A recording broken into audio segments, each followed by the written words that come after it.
Buenos días, buenas tardes, buenas noches a todos los participantes que se conectan a este evento. Vamos a esperar unos minutos, unos 3 a 4 minutos, para que sigan entrando nuestros participantes antes de comenzar. Lo que les pediría es que, si es posible, compartan con nosotros su nombre, de qué institución, de qué país nos están acompañando. Mientras tanto, manténganse conectados. En unos minutos comenzamos.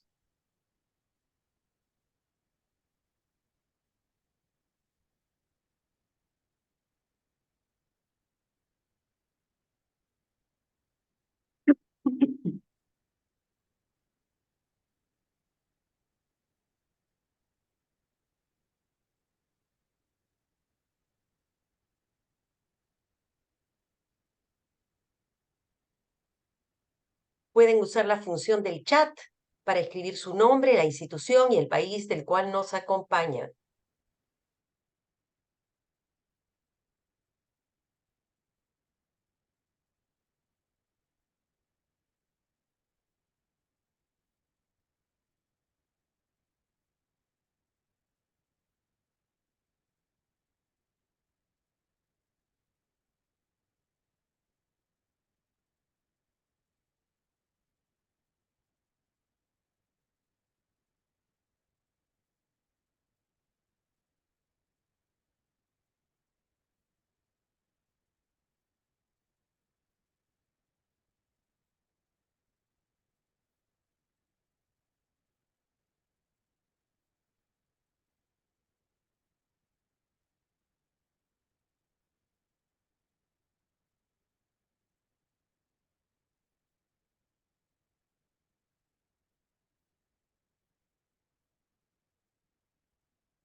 Nos acaban de avisar que el chat está deshabilitado. Laurita, a ver si puedes soporte IX. Necesitamos el chat para Sí, que... ahí estoy mirando. Muchísimas gracias. No, Gracias, de nada. Graciela, por avisar. Y gracias, María Leonor, por... También pueden usar digamos, la opción de preguntas y respuestas mientras nos habilitan el chat, pero muchas gracias, María Leonor. ¿Ya está Bienvenida. habilitado el Ella está chat desde para Salta, todos? Argentina. Ok, ya está el chat funcionando. Perfecto. Vamos a dar unos minutitos y comenzamos.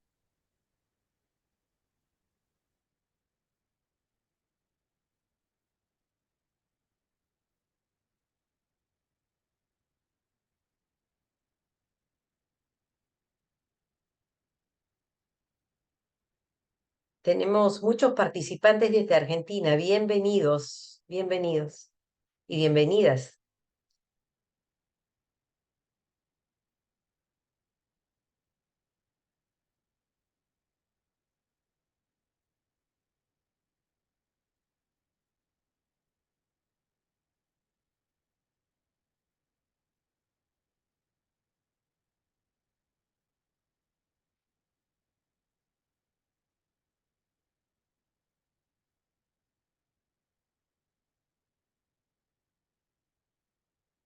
Bienvenidos de Colombia, Panamá.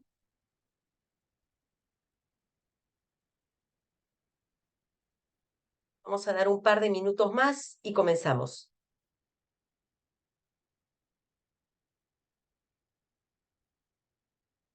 También México. Bienvenida Graciela Martínez desde México.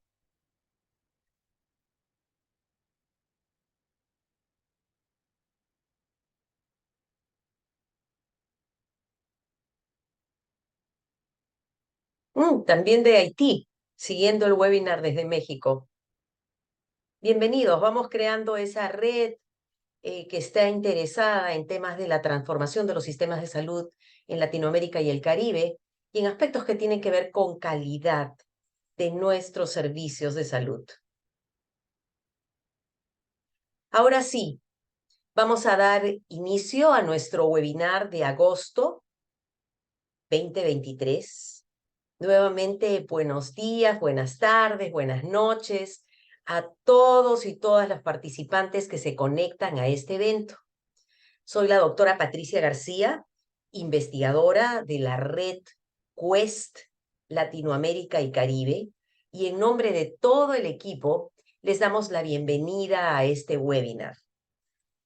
Ya estamos cumpliendo realmente bastante tiempo. Llevamos como 2 años trabajando y un poco más en estos webinars y esperamos que justamente la gente que está participando y participa de manera periódica vaya viendo, digamos, lo bueno, las ganancias que tiene el poder discutir estos temas y ojalá podamos tener también participantes que quieran ser parte de nuestros panelistas presentando temas.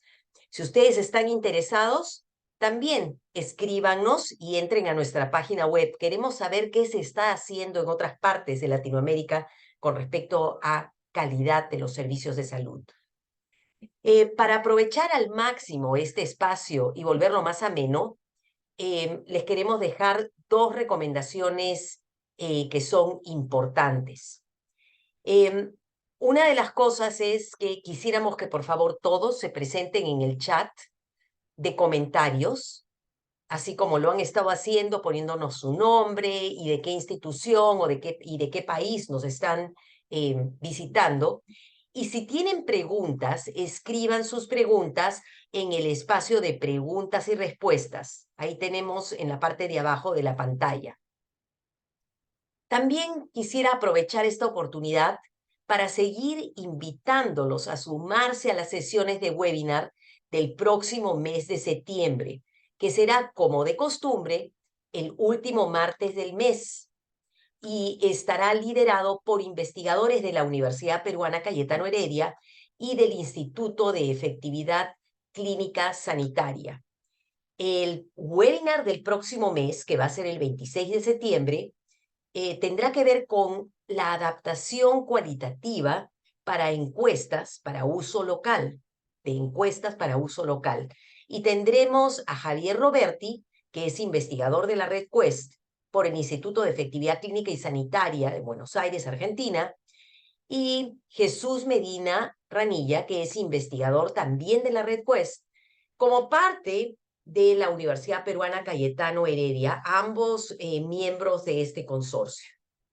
También quisiera recordarles que si por alguna razón usted no pudo conectarse a alguno de los webinars pasados, contamos con un canal de YouTube donde podrá encontrar la grabación.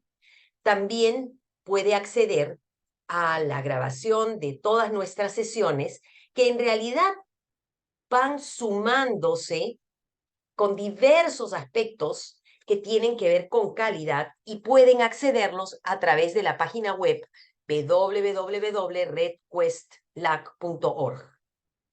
Y ahora sí, sin más preámbulos, tengo el agrado de presentar al ponente de hoy, que va a presentar el tema de una mirada a los análisis cuasi experimentales.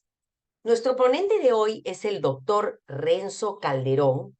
Él es becario postdoctoral en el Instituto de Política, Gestión y Evaluación Sanitaria en la Universidad de Toronto. El doctor Calderón ha completado su doctorado en epidemiología en la Universidad de McGill en Canadá y es también magíster de informática biomédica en salud global en la Universidad Peruana Cayetano Heredia, donde también se graduó como médico. Y tengo el gusto de decir que al doctor Renzo Calderón lo conozco desde muy joven y he visto cómo ha ido creciendo en su carrera.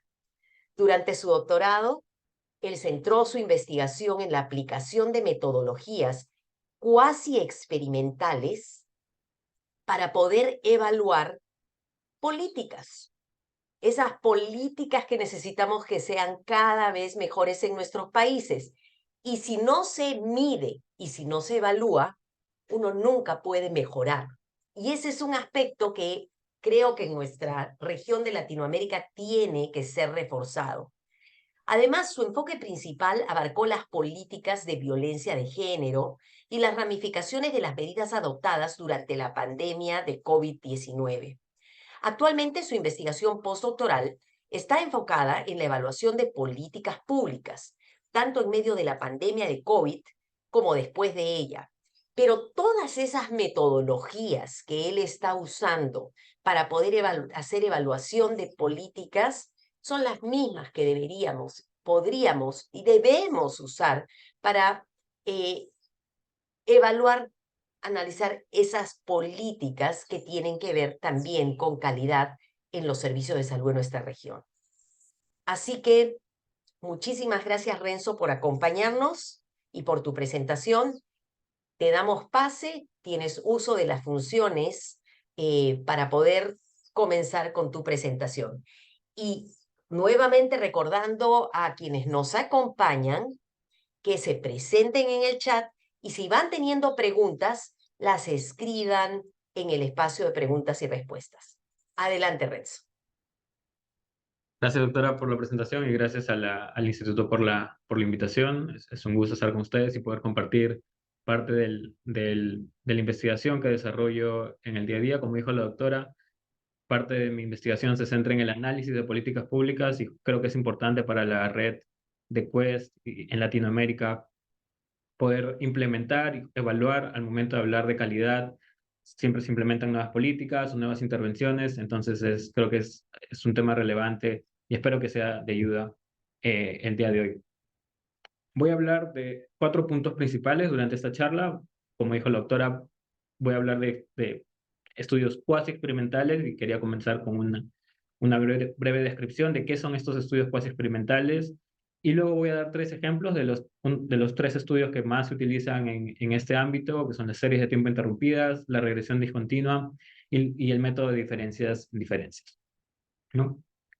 Entonces vamos a comenzar con una breve definición y para entender lo que son los estudios cuasi experimentales, podríamos comenzar diciendo qué es lo que hace un experimento que sea necesariamente, como dice, un experimento, qué es lo que hace a los diseños experimentales un experimento, ¿no? Y en salud pública e investigación biomédica, cuando nos referimos a experimentos, lo primero que se nos viene a la mente son los ensayos clínicos. Pero ¿qué es lo que hace que un ensayo clínico sea como tal un experimento? Esta imagen representa a James Lind en el siglo XVIII, que se considera que fue uno de los primeros ensayos clínicos que se hicieron. En esa época en donde se viajaba mucho en barco, este médico inglés vio que muchas de las personas que iban en estas embarcaciones sufrían de escorbuto, de lesiones en la boca, y lo que hizo fue evaluar 3 diferentes eh, sustancias, una a base de jugo de limón, otra a base de alcohol y otra a base de azufre también. Y lo que hizo fue darles estas 3 combinaciones a diferentes personas y ver qué era lo que pasaba después, ¿no? Se considera que este fue uno de los primeros estudios experimentales, uno de los primeros ensayos. Y justamente esa característica de que los investigadores tengan la capacidad de asignar o tengan la capacidad de decidir quién recibe y quién no recibe un tratamiento es lo que hace a los experimentos, esto, justamente, experimentos. Y eso es una distinción fundamental al momento de hablar de estudios cuasi experimentales, ¿no? Estos estudios cuasi experimentales quieren acercarse a los estudios experimentales, pero justamente van a carecer de esta cualidad, que es la habilidad que tienen los investigadores, las investigadoras, de asignar el tratamiento a quienes ellos decidan, ¿no? Como les decía, se parece mucho a los estudios aleatorizados o a los ensayos clínicos que se realizan hoy en día, ¿no? Como les decía, es esta capacidad que tienen los investigadores de dar un tratamiento, de dar una intervención, de dar un fármaco, una vacuna, ¿no? Entonces, eso es lo que hace a los eh, experimentos. ¿Y por qué nos importan los experimentos? Porque es que hay mucho enfoque, muchos se centran en hacer ensayos clínicos y demás. Es porque nos permiten llegar a evaluar o a determinar efectos causales. Como sabemos, en investigación, la asociación, si encontramos una asociación, no es lo mismo que hablar de causalidad, ¿no? Y tenemos este ejemplo clásico en donde podríamos encontrar una asociación entre el consumo de helados y las quemaduras por sol, pero esta asociación no es causal. ¿Y por qué nos importan las asociaciones, los efectos causales en salud pública o en investigación? Es porque vamos a poder tomar acciones sobre esos efectos. Si es que tenemos una exposición que no es causal o no tenemos un entendimiento de cuál es el camino causal que puede tener un factor de riesgo o una intervención o una exposición, no podemos tomar acciones, ¿no? Es como querer tomar acción para reducir, en este caso, para reducir las quemaduras, tratar de evitar el consumo de helado, ¿no? No podemos hacer esto porque realmente no es una relación causal. Entonces, para evaluar efectos causales, eh, no se puede hacer en el contexto en el que estamos. Necesitaríamos este concepto de tener un universo paralelo y ver qué hubiese pasado si es que tal persona no hubiese tomado un fármaco, qué hubiese pasado si es que esta intervención, si es que el COVID, por ejemplo, nunca hubiese pasado, y es algo teórico, digamos, el concepto de causalidad. Pero en investigación, para acercarnos lo más que podemos a este concepto de causalidad, tenemos la inferencia causal. Como les decía, eh, el principal estudio que nos viene a la mente es el de los ensayos clínicos, ¿no? Como sabemos, los ensayos clínicos tienen la capacidad de asignar a diferentes grupos de personas diferentes tratamientos. Podemos aleatorizar para tratar de que las características entre estos dos grupos sean lo más parecido posibles. Y al final del seguimiento podremos establecer un efecto causal, ¿no? Estos son los diseños experimentales. Nuevamente recalco de que la principal característica de los diseños experimentales es que los investigadores están en control, ellos deciden a quién asignan la intervención. Luego tenemos los estudios cuasi experimentales. Como les decía, en estos estudios cuasi experimentales, los investigadores, las investigadoras no están en control de la exposición, no deciden a quién darles el tratamiento o en qué momento van a, digamos, tener una política o una intervención, pero podemos saber el tiempo, podemos saber el lugar, podemos saber los requerimientos que se han dado para desarrollar una política o tener una exposición. Normalmente no se dan de manera aleatoria, vamos a ver algunos ejemplos, pero hay algunos casos en los que los podemos considerar tan buenos como el azar, ¿no? Esta capacidad de aleatorizar grupos para que sean comparables. Vamos a ver que no siempre hay dos grupos, podemos tener un solo grupo, y no siempre vamos a tener un grupo control. Y usualmente la exposición que vamos a evaluar en estos estudios experimentales no es a nivel individual. Usualmente vamos a ver que cuando hablamos de políticas o de intervenciones y demás, son exposiciones que se dan a nivel en una unidad a grupos, ¿no? Una intervención que se hace en un distrito, en un país, en una población específica. Usualmente no son, se puede hacer también a nivel individual, pero mayormente van a ser intervenciones o políticas que se desarrollan en unidades geográficas grandes, ¿no? Entonces, esos son los estudios experimentales. Y otro punto fuerte que se ha desarrollado mucho en los últimos años en cuanto a inferencia causal es este concepto de utilizar estudios observacionales y mediante diferentes técnicas como eh, hacer matching o tener pesos, tratar de crear dos poblaciones que sean lo más parecido posibles en base a las características que conocemos, que podría determinar que una persona decida tomar un medicamento o una persona decida estar expuesto a cierto factor de riesgo, ¿no? Eh, es- Igualmente en estos estudios observacionales, los investigadores, las investigadoras no están en control de la intervención, no tenemos una asignación aleatoria, perdón, del tratamiento o del factor de riesgo que queremos evaluar, pero tratamos de obtener cuál sería la probabilidad de cada una de estas personas de haber estado expuestos, y mediante ciertos análisis podemos crear estas dos poblaciones eh, y compararlas, ¿no? Entonces esto a grandes rasgos es lo que tenemos en inferencia causal y los, digamos, tres grandes grupos de diferentes diseños. El día de hoy me voy a centrar en los estudios cuasi experimentales. Como les decía, tiene mucha aplicabilidad al momento de evaluar políticas. ¿Y cuál es la motivación de utilizar estos estudios cuasi experimentales? Como les decía, los ensayos clínicos no siempre son factibles. Sabemos que hay muchas restricciones al momento de desarrollar un ensayo clínico, que podría ser el tiempo, el dinero, que no son éticamente factibles. Normalmente queremos evaluar intervenciones o políticas que ya existen, que ya han sido distribuidas o puestas en marcha por el gobierno. Entonces, son intervenciones y políticas que ya están corriendo. Como les decía, normalmente las intervenciones van a ser a nivel de poblaciones, pueden ser distritos, barrios y demás. Y una pregunta que tenía la doctora al final, ¿no? ¿Sabemos que estas políticas funcionan o no funcionan? Es importante saber esto para poder adaptarlas y para poder dar un mejor servicio a la población, ¿no? Y como ejemplo, podríamos tener políticas que se dieron durante el confinamiento, durante el COVID-19. Otro tipo de intervención podría ser la introducción de nuevos equipos en un hospital y ver cuál fue el efecto de esto, ¿no? Viendo un poco la parte de calidad. También lo podríamos utilizar para evaluar programas sociales como transferencia de dinero condicional. Tenemos muchos ejemplos en Latinoamérica. Entonces, el día de hoy voy a comenzar con el primer método que se llama las series de tiempo interrumpidas. Para desarrollar este análisis, usualmente las intervenciones van a comenzar en un punto específico y conocido en el tiempo, y vamos a tener observaciones secuenciales antes y después de la intervención. Entonces tenemos una serie de tiempos, estamos tomando medidas de cuántos pacientes fallecen o cuántos pacientes desarrollan cierta enfermedad, hasta que en algún momento del tiempo pasa algo que marca un claro antes y después en esta línea temporal. No puede ser una nueva apertura de un nuevo centro de salud en cierta jurisdicción, un nuevo plan de análisis o de seguimiento en un hospital que se desarrolla en un tiempo específico, y también se ha desarrollado o se ha utilizado para evaluar desastres naturales, ¿no?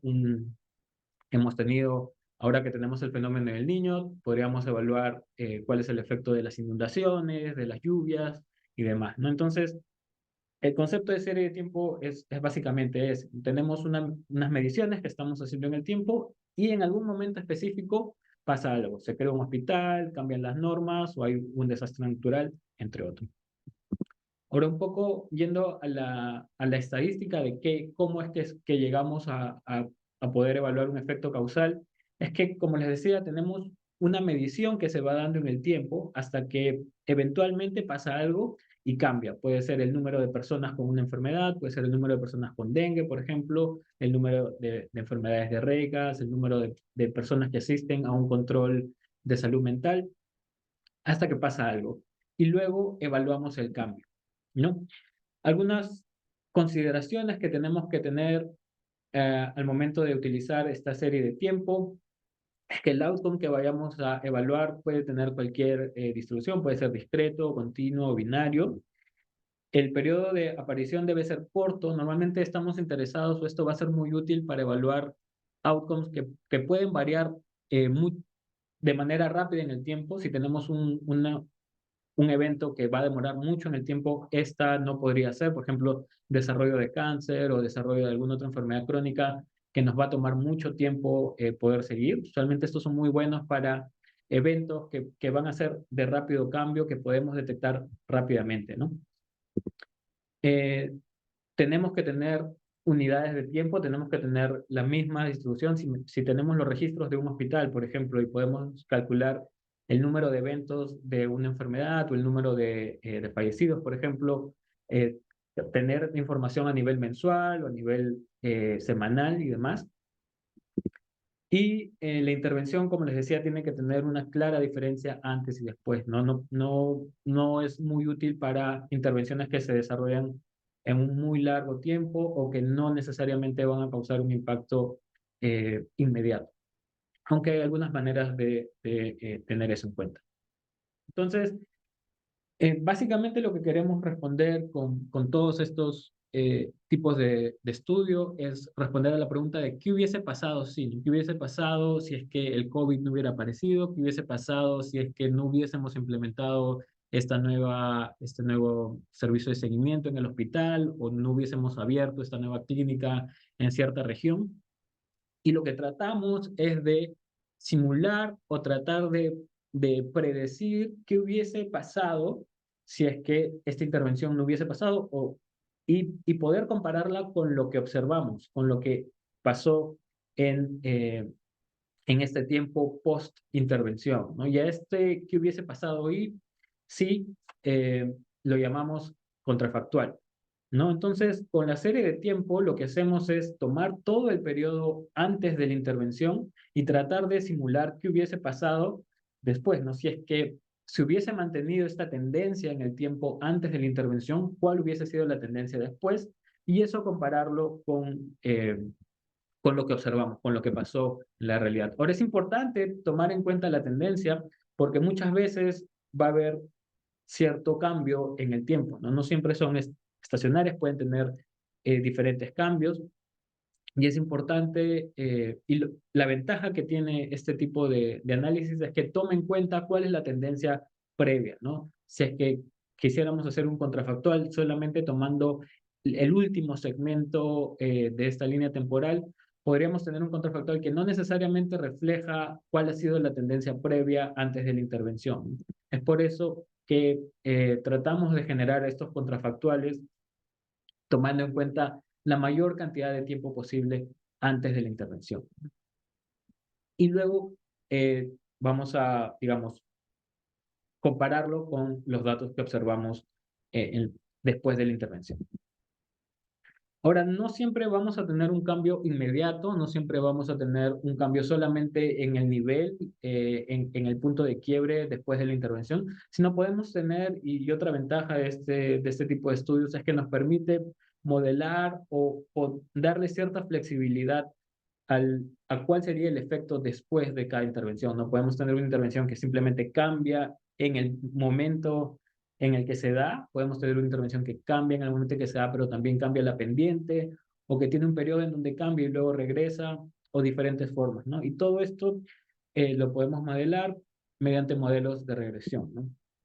Acá tenemos un modelo de regresión lineal en donde toma en cuenta el cambio dependiente. Este primer término es, digamos, el punto donde comienza nuestra línea temporal. Tenemos una pendiente que está dada por este término.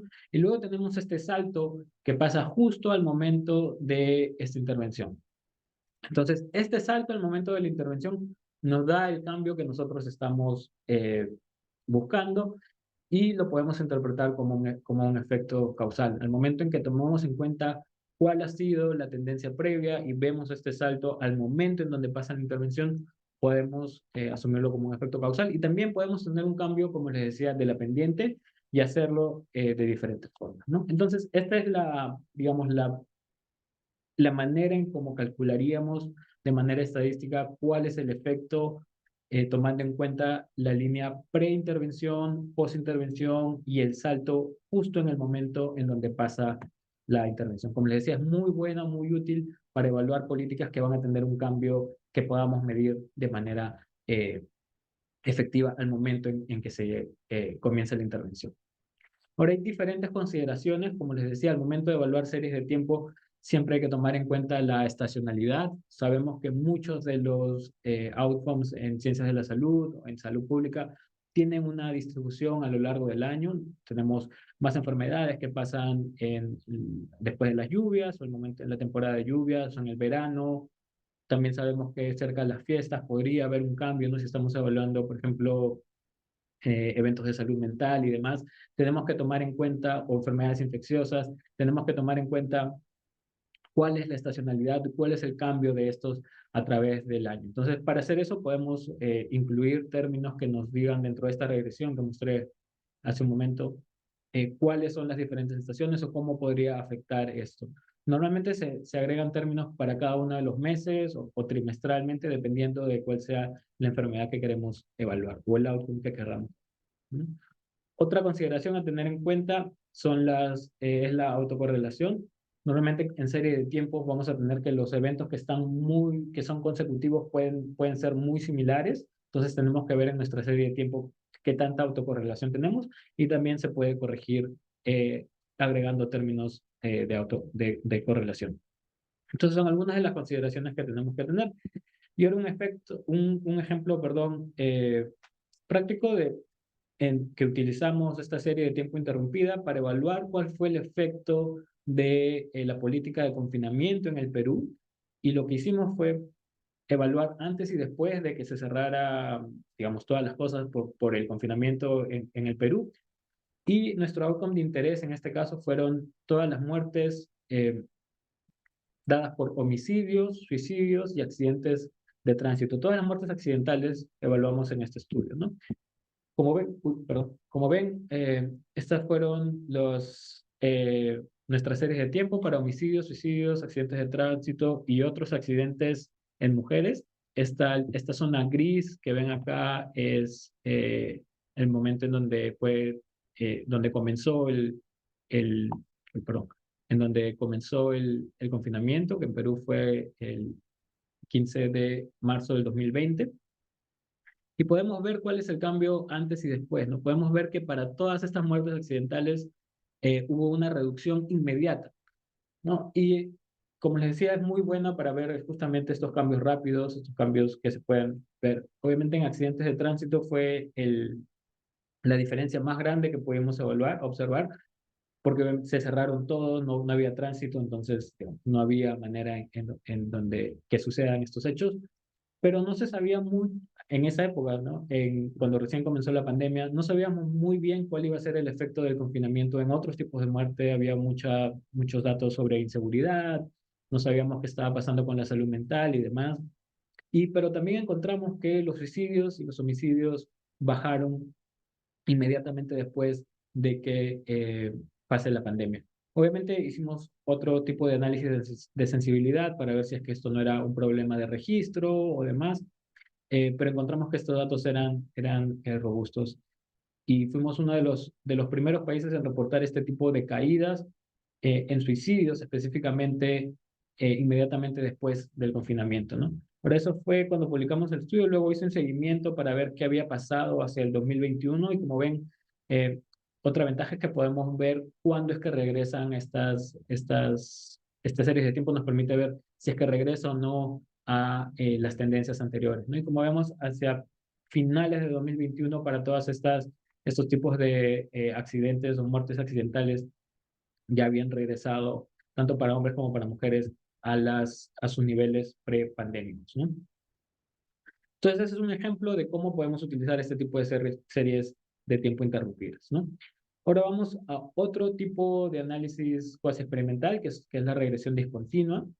En este caso, la regresión discontinua va a ser específica en aquellas intervenciones en donde la definición de si una persona está expuesta o no a la intervención o a la política se va a dar debido a un ranking que normalmente es continuo, ¿no? Vamos a ver algunos ejemplos. Y la asignación del tratamiento, como les decía, se basa en el punto de corte de una variable de clasificación, la discontinuidad en la probabilidad de tratamiento en este punto y vamos a tener observaciones secuenciales. ¿Y por qué, digamos, es que funciona esto o cuál es el argumento para hacer una regresión discontinua? Es que normalmente las personas que se encuentran muy cerca a este punto de corte van a ser similares, ¿no? Y vamos a ver algunos ejemplos prácticos. Como les decía, la discontinuidad en este punto de corte nos va a permitir decir que más o menos las personas que se encuentran cerca a ese punto de corte, tener un punto más, o 2 puntos más, 5 puntos más, 5 puntos menos, es una serie de aleatorización local, ¿no? La variable de clasificación no puede ser causada o influenciada por el tratamiento. Vamos a ver algunos ejemplos de cuáles son estas variables de clasificación. Y el punto de corte se determina independientemente de la variable de clasificación, ¿no? Esto va a tomar más sentido cuando veamos los ejemplos. ¿Y cómo es que podemos evaluar, cómo es que podemos llegar a este efecto causal? Nuevamente, muy parecido a lo que hacemos en una serie de tiempo. De hecho, una serie de tiempo lo podríamos ver como una regresión discontinua justo en el punto, una regresión discontinua de tiempo, justo en el punto en el que pasa la intervención, o sea, así es que es muy parecido. Solamente que en este caso tenemos que modelar un poco mejor cuál es la relación entre esta variable de clasificación y el outcome que estamos evaluando. Hay diferentes maneras de evaluar esta relación, puede ser lineal, puede ser cuadrática y demás. Y otra consideración, antes de pasar a los ejemplos, es que no siempre va a ser una variable de sí o no. Es decir, si es que tiene más de 50 puntos, esta persona va a estar clasificada como expuesta o no. En esos casos se llama que es una regresión discontinua, digamos, cerrada o marcada. Y luego tenemos esta especie de regresión discontinua que no es del todo 100%, ¿no? Unas personas que tengan más de en esta variable de clasificación pueden o no pueden estar clasificadas como expuestas, ¿no? Entonces, esos son los dos grandes tipos. Vamos a ver algunos de los ejemplos más adelante. Como les decía, la estimación normalmente la hacemos en dos momentos, en donde primero tenemos la regresión entre esta variable de clasificación y la probabilidad de que una persona esté tratada o no, y luego eh, tomamos los resultados de esa primera regresión para evaluar el efecto en el outcome. Nuevamente creo que con el ejemplo, con los ejemplos van a quedar más claros. Tenemos dos ejemplos para este. Uno es que no tiene mucho que ver con salud y otro está relacionado a la salud, ¿no? Entonces, no sé si han visto que para las películas hay esta clasificación que se llama Rotten Tomatoes, que básicamente los críticos de cine o el público en general puede ir y clasificar las películas de acuerdo a si es que les ha gustado, ¿no? Ahora, esta clasificación en Rotten Tomatoes tiene una característica, ¿no? Por debajo de 60 se considera como que es una mala película o podrido. De 60 a 100 se considera que es una buena película o que está fresca, digamos, ¿no? Y tenemos otra clasificación que es, bueno, si hay más de 80 revisiones y 70% en el puntaje general, es esta clasificación extra, pero no lo vamos a tomar en cuenta. Entonces, lo que querían ver estos investigadores es si es que la clasificación en Rotten Tomatoes, es decir, ser clasificada como una película buena o como una película mala, podría tener algún impacto en las ganancias durante las primeras semanas que se estrenan estas películas en el cine.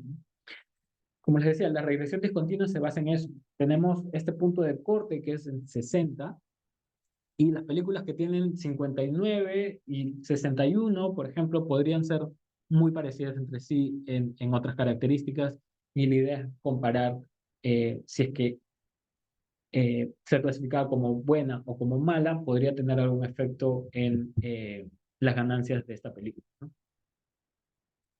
Entonces, acá tenemos las figuras, como les mostraba, tenemos normalmente esta variable de clasificación en 60. Si nos va, como les decía, 60 va a ser considerada todo lo que está para la derecha como una buena película y lo que está considerado para la izquierda como una mala película. Y lo que tenemos acá son las ganancias durante las primeras semanas.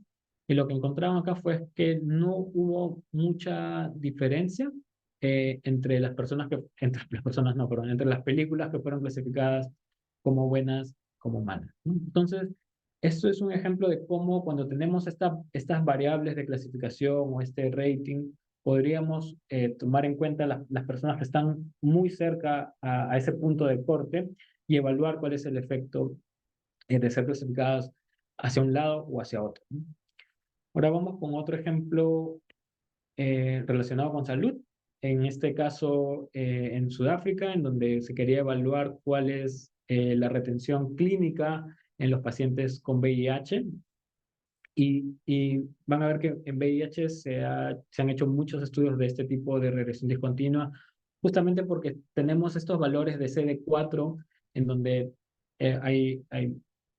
me imagino que varía de país en país, pero de acuerdo a la política de cada hospital, de cada país, de acuerdo a los niveles de CD4 se puede considerar iniciar un tratamiento o no. Y estos investigadores lo que hicieron fue ver justamente estar clasificados como menor a 350 y mayor a 350, ¿qué podría hacer? ¿Cuál sería el efecto en la retención hospitalaria? Y lo que encontraron fue que aquellos que fueron clasificados, digamos, hacia la izquierda, tuvieron una retención mayor hacia los 12 meses comparado con los de la derecha, ¿no? Que se considerarían como no expuestos. Ahora, dentro les invito a que revisen el artículo porque ser considerado expuesto o la intervención tenía más alcances, pero se basaba toda esta intervención de tratamiento, digamos, centrado o específico, se basaba en este conteo de CD4 y lo que se encontró fue esta diferencia de 18 puntos porcentuales para la retención hospitalaria a los 12 meses para aquellas personas que fueron incluidas en el programa comparada con las personas que no fueron incluidas en el programa, ¿no? Como les decía, este tipo de estudios va a ser muy útil al momento de tener una variable de clasificación, ¿no? Bien, y eso fueron la regresión discontinua. Ahora pasamos al estudio o al diseño de diferencias e indiferencias. Eh, a, dife- a diferencia de los otros, de estos otros estudios en donde hemos visto que normalmente tenemos dos grupos marcados, en este estudio de diferencias e indiferencias no solamente vamos a tener dos grupos marcados, un grupo que recibe el tratamiento y otro grupo que no, pero sino también vamos a tener dos tiempos. No es un poco una mezcla entre estos dos, entre las dos principales, entre los dos estudios que vimos previamente, ¿no? Eh, Consideramos esta línea roja como todas las mediciones que podemos tener en este grupo que ha sido tratado. Eventualmente, este grupo en un momento específico en el tiempo recibe un tratamiento, mientras que este otro grupo no recibe ningún tratamiento. Como les decía, normalmente este tipo de estudios los vamos a aplicar en intervenciones o políticas que se han dado a nivel poblacional. Entonces podríamos tener un distrito o un barrio o algún hospital que eventualmente recibió una intervención o implementó una nueva política y compararlo con algún distrito, algún barrio, alguna población específica que no recibió esta intervención, ¿no?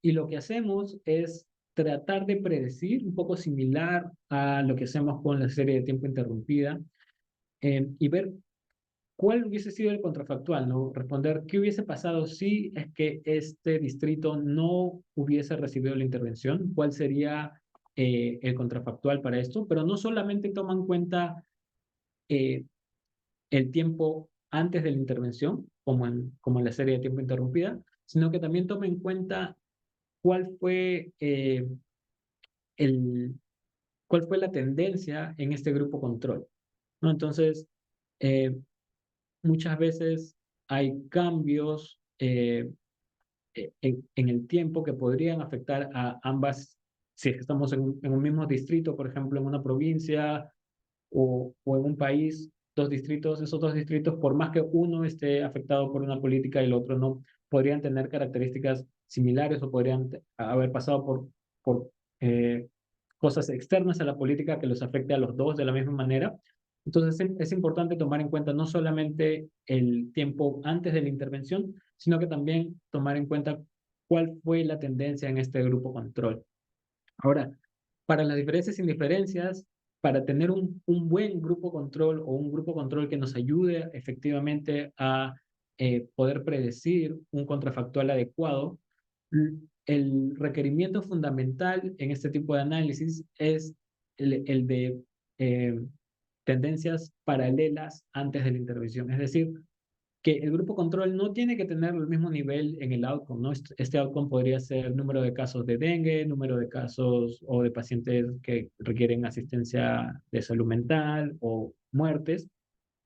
Como ven, estos grupos no tienen, el grupo control no tiene que tener el mismo nivel, no tienen que tener los mismos datos, pero lo que sí tiene que cumplir es que la tendencia en el tiempo antes de la intervención sean paralelas, ¿no? Que estas dos líneas básicamente sean paralelas. ¿Para qué? Para que nos pueda, para que luego podamos básicamente restar cuál fue la tendencia, cuál es la diferencia antes en el grupo tratado contra el grupo control, cuál fue la diferencia después entre el grupo, después de la intervención entre el grupo tratado y el grupo control, y luego tener esta diferencia entre ambas diferencias. Y este es el efecto causal, ¿no? De ahí viene el nombre, ¿no? Diferencias sin diferencia. La diferencia pre entre el grupo tratado y el grupo control y la diferencia post en el grupo tratado y en el grupo control. Y esta diferencia de estas dos diferencias nos da el efecto causal, ¿no? Y hay diferentes maneras de llegar a este efecto, ¿no? Normalmente utilizamos modelos de regresión con términos de interacción que nos permite evaluar cuál ha sido el cambio antes y después. Pero esa es la idea, ¿no? La idea general de este estudio es que tenemos un grupo que ha sido tratado, un grupo control que tiene una tendencia paralela antes de que llegue el tratamiento, ver cuál fue la diferencia antes entre estos dos grupos, cuál fue la diferencia después, y luego restar estas dos diferencias que nos permite llegar a este efecto causal. ¿No? Como les decía, tenemos que tener tendencias paralelas y el periodo posterior a la intervención, las fuerzas exógenas tienen que afectar por igual a los dos grupos, ¿no? Por eso que les decía que normalmente tomamos eh, distritos, por ejemplo, de una misma provincia, porque van a estar afectadas no necesariamente por la misma política, pero por otras cosas que afecten a la provincia en general o un país, ¿no? No podríamos comparar, por ejemplo, una provincia o un distrito en Lima contra un distrito en Argentina, por ejemplo, porque no van a estar afectados por las mismas cosas, pero sí dos distritos en Argentina, uno en donde se aplicó una política y otro que no, y lo mismo en Perú. Y ahora un ejemplo, como les decía la doctora, parte de mi investigación se centró en la evaluación de políticas que tratan de prevenir nuevos casos de violencia contra la mujer en Perú. Lamentablemente, Perú en la región es uno de los países con los niveles más altos de violencia contra la mujer y contra las niñas. Y en el Perú, en los últimos años, se han venido haciendo o desarrollando diferentes políticas que buscan justamente eso, prevenir nuevos casos de violencia. Una de estas políticas son los centros de emergencia mujer, y estos centros son estas unidades que han sido distribuidas en diferentes partes del país que brindan servicios asistenciales después de que nuevos casos de violencia han ocurrido, pero también dan servicios preventivos, ¿no? Van a la comunidad, realizan charlas, realizan talleres educativos, tratan de desnormalizar todos los comportamientos machistas y abusivos que se han ido normalizando y perpetuando en los últimos tiempos.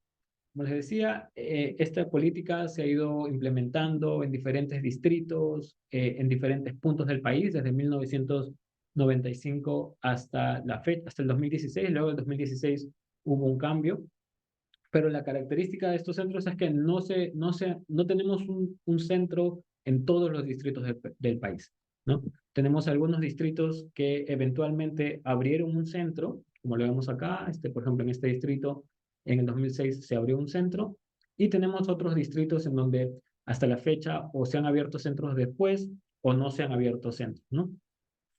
Y justamente este tipo de distribución o de manera de implementar este tipo de políticas es que nos permite hacer este tipo de estudio de diferencias e indiferencias, ¿no? Porque podemos tomar un distrito en donde se implementó este centro y ver la diferencia antes y después, compararla con otro distrito en donde no se implementó este centro, ¿no? Ver la diferencia antes y después, y tenemos esta diferencia de diferencias, ¿no?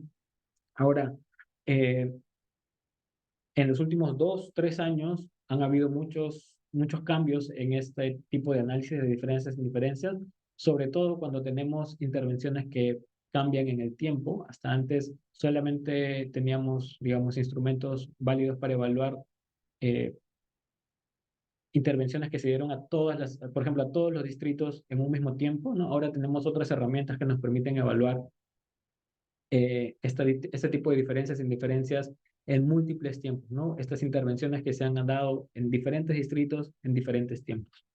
Pero sigue teniendo la misma idea, ¿no? De que tenemos un distrito o una unidad que recibe la intervención, otro distrito u otra unidad que no recibe la intervención, y podemos calcular estas diferencias, ¿no? Ahora, ¿qué fue lo que encontramos en este estudio? Fue que en aquellos distritos en donde se implementaron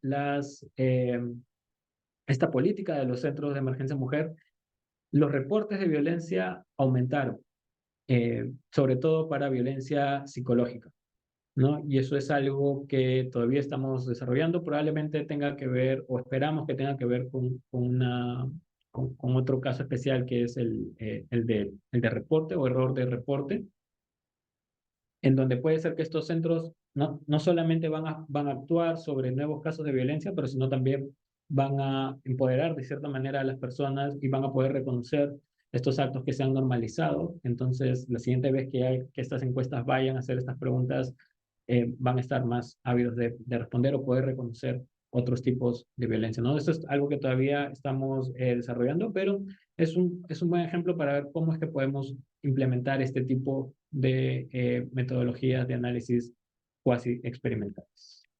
Y bueno, como conclusiones, para que quede un poco de tiempo para las preguntas, es que estos estudios que hemos visto el día de hoy, como decía el título, es una mirada rápida a todo lo que hay y hay muchos más. Justo ahora también estamos desarrollando este tipo de estudios utilizando inteligencia artificial, machine learning y demás, pero tienen la ventaja de que nos permiten llegar a estos efectos causales en situaciones en donde no tenemos aleatorización ni la posibilidad de hacer ensayos clínicos, ¿no? Nos permite controlar por variables confusoras, nos permite tratar de hacer estos grupos lo más semejantes posibles y sobre todo es que pueden ser aplicadas en contexto en el mundo real. Muchas veces estas políticas o estas intervenciones ya han sido implementadas por los gobiernos, ya han sido diseñadas o ya están corriendo por mucho tiempo y tenemos encuestas como la encuesta demográfica en salud o como la encuesta de PBS que ha desarrollado este grupo de Quest que nos permitirían evaluar si es que diferentes intervenciones están funcionando o no. ¿No? Obviamente tenemos que tener consideraciones metodológicas. Han visto que para cada uno de estos estudios va a ser mejor aplicado para diferentes situaciones. Entonces, obviamente, como todo análisis, tenemos que tener en cuenta estas consideraciones metodológicas. Y eso sería todo. Muchas gracias. Muchísimas gracias, Renzo.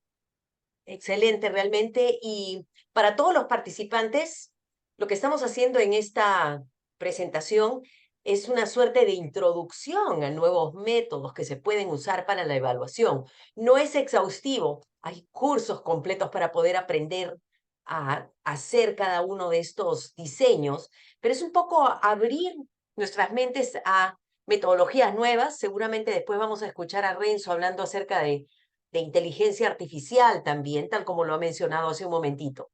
Nos queda unos minutos para algunas preguntas y hay una pregunta importante, Renzo, que hacen que va un poquito más adentro. Tú has hablado de qué metodología se podría usar y aquí la pregunta que te hacen específicamente es ¿qué software utilizas para estos análisis o qué software recomiendas?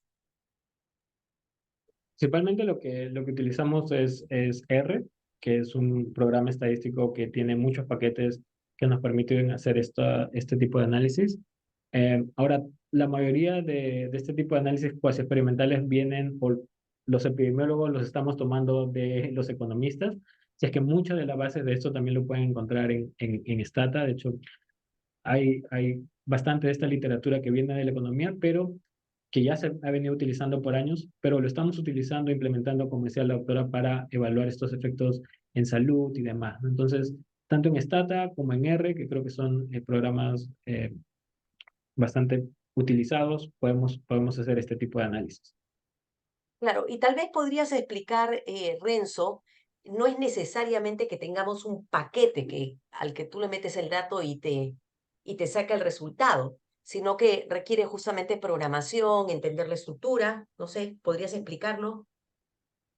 Sí, como decía, hay diferentes, dependiendo de la política que tengamos, dependiendo de los datos que tengamos, también vamos a tener que programar diferentes tipos de análisis. Ah, si bien tenemos paquetes que nos permiten nos hacen un poco la vida más fácil, al final siempre que tenemos datos, sobre todo en un mundo en donde los datos son imperfectos o tenemos una muestra muy pequeña o donde no tenemos todas las variables que quisiéramos tener, eh, tenemos que siempre dar. Para cada análisis que he mencionado hay probablemente más de 10 paquetes que se pueden utilizar. Ya depende de los tipos de datos que tengamos y de la habilidad que tengamos, digamos, haciendo código, corriendo código para poder hacerlo. Sí, nos van quedando pocos minutos, pero acá hay dos preguntas interesantes. Tal vez podemos contestar la primera, parte de la segunda, y después tenemos también una lista de preguntas y respuestas cuando no se pueden terminar de contestar en nuestras reuniones que están en la página web. La pregunta es, ¿el diseño diferencia de diferencias es igual al conocido como antes y después controlado? Yo creo que parte de ese tipo de análisis, el antes y después controlado, yo creo que es más cercano a la serie de tiempo interrumpida con control, que es un tipo específico de análisis de la serie de tiempo interrumpida. La única diferencia, bueno, no la única diferencia, pero la diferencia más notable con el diseño de diferencias en diferencias es este concepto de tendencias paralelas antes de la intervención. En muchas, para la serie de tiempo interrumpida controlada o este antes y después controlado, no se ponía mucho énfasis en tener esta tendencia paralela y mucho de lo que se ha desarrollado en los últimos años es ver que vamos a tener políticas en donde no podemos tener tendencias paralelas, en donde por diferentes factores un distrito se comportó muy diferente al otro, pero si ajustamos en ciertas características podemos llegar a tener tendencias paralelas. Entonces, creo que el de diferencias y diferencias parte de ahí, pero eh, la mayor concentración o la mayor diferencia es este concepto de tener tendencias paralelas. Y como si entran a las discusiones de diferencias y diferencias, la mayor, la mayoría van a partir de si son paralelas o no son paralelas antes de la intervención. Y ya para terminar, Jessica Giraldo tiene tres preguntas, pero creo que dos de ellas en este tiempito corto podrías responderlas, ¿no? Una dice, las series de tiempo suelen requerir una cantidad importante de observaciones. ¿Qué pasa cuando se tiene una cantidad baja de observaciones? Esa es una. Y dos, en PP dice, ¿cómo se evalúa la influencia de factores contextuales que son tan comunes y variables? ¿En PP? Entonces, sí, ¿Qué es me PP? imagino, me imagino que en alguno de los, no sé, en los estudios cuasi experimentales, de repente, cómo se evalúa la influencia de factores contextuales Políticas que públicas. son tan comunes y variables. Y la otra es, ¿qué pasa cuando no tienes suficientes observaciones y vas a hacer una serie de tiempo? Sí, justamente el problema de los datos limitados en la serie de tiempo es una principal limitante.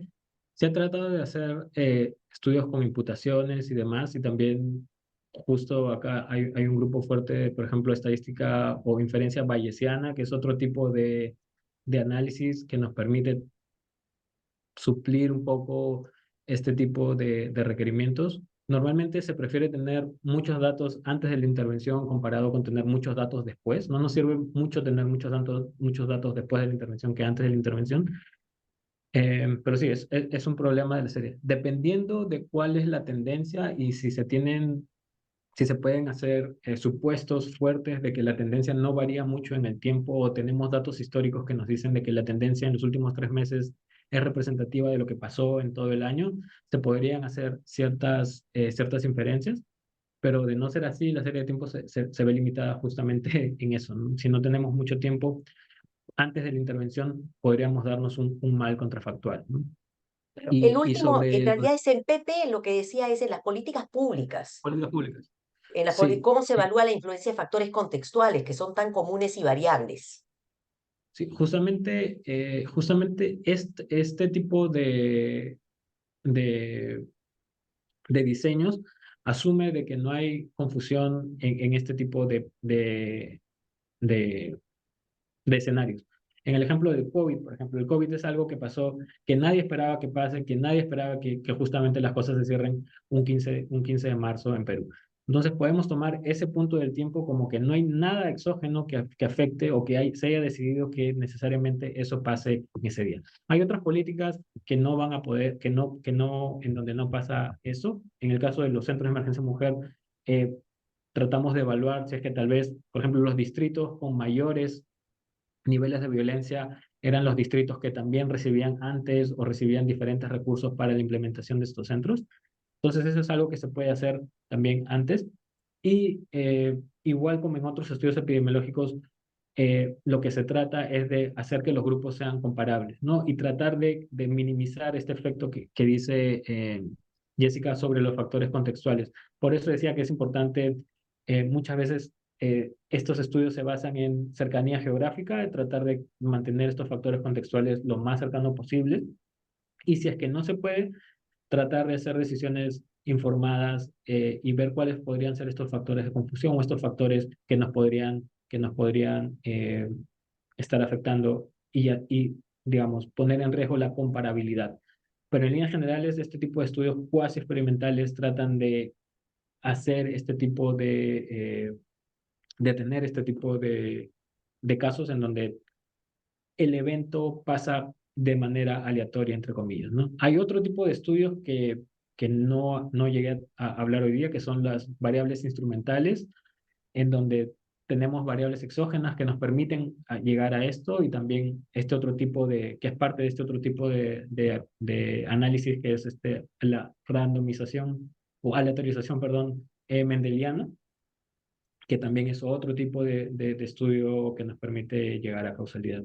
Y vi que había una pregunta sobre cómo es que se evalúa desde lo epidemiológico la causalidad y es algo bastante interesante porque en los últimos años se ha empujado mucho sobre qué es un efecto causal. Muchas veces cuando estaba estudiando medicina y demás, veíamos estos factores asociados y la asociación y demás, pero cada vez, porque no teníamos los métodos muy desarrollados en esto, pero ahora hay mucho más. Hay un libro del doctor Miguel Hernán sobre causalidad que los invito a que revisen, donde, digamos, va un poco sobre cuáles son los fundamentos de causalidad y cómo es que podemos llegar a este término que parece tan, digamos, teórico. Hay mil maneras de definir causalidad, desde lo filosófico hasta lo que podemos implementar en salud pública, pero como decía, lo importante es digamos, todo esto gira en causalidad porque son cosas en donde podemos tomar acción, son cosas que podemos cambiar.